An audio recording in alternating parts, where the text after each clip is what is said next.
Eu tenho um certo temor em criar situações em que você busca sempre um certo maneirismo de fazer as coisas, né?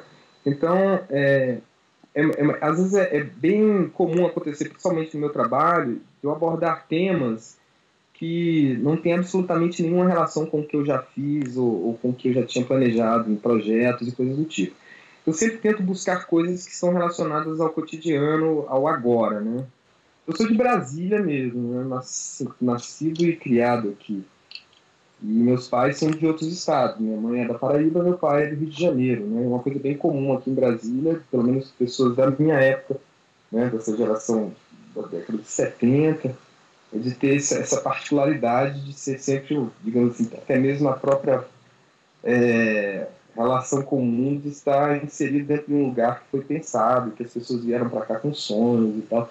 Tem essa história de Brasília. Não, talvez não seja a real história, mas essa história que normalmente todo mundo meio que conhece em relação às pessoas que nasceram aqui, né? Olhando um pouco sobre qual era o idealismo que movia a construção dessa cidade e tal, quais eram os planos, quem foi que fez os planejamentos todos para que isso existisse, e colocando em contraste com a realidade nossa, eu percebi que seria interessante buscar uma analogia entre essas duas coisas, né?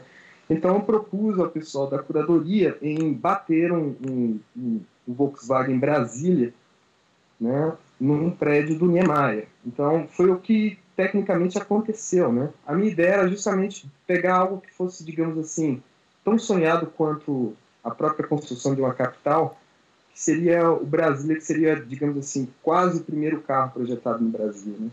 E que foi batizado por esse nome justamente porque talvez havia um anseio de que as características do carro fossem semelhantes à característica da própria cidade, né? Então Brasília, a Brasília iluminada dos grandes horizontes, do céu azul, o carro que tinha as janelas maiores do que o padrão, porque queria que fosse bem iluminado por dentro também.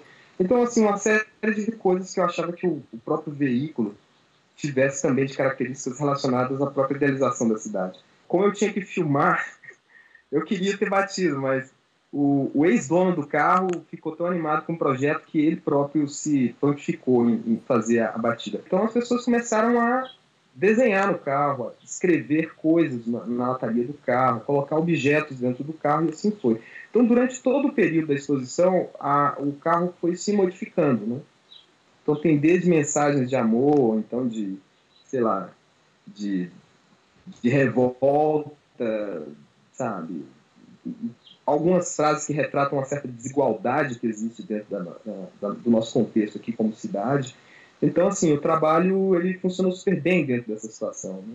E eu meio que anseio isso agora no meu trabalho. Eu sempre tento imaginar uma possibilidade de que ele esteja diretamente ligado à realidade das pessoas, não necessariamente pessoas que tenham interesse em arte, né? Mas que se deparem com uma situação que fala, pô, mas isso aqui eu entendo um pouco, isso aqui eu sei um pouco. É como se você criasse uma conexão com um mundo que vive paralelo a essa relação de arte, né? Porque se a gente entra numa galeria hoje, muitas vezes você se depara numa situação assim de contemplação, de pensar sobre, mas até que ponto aquilo ali que você está vendo está dentro da sua realidade.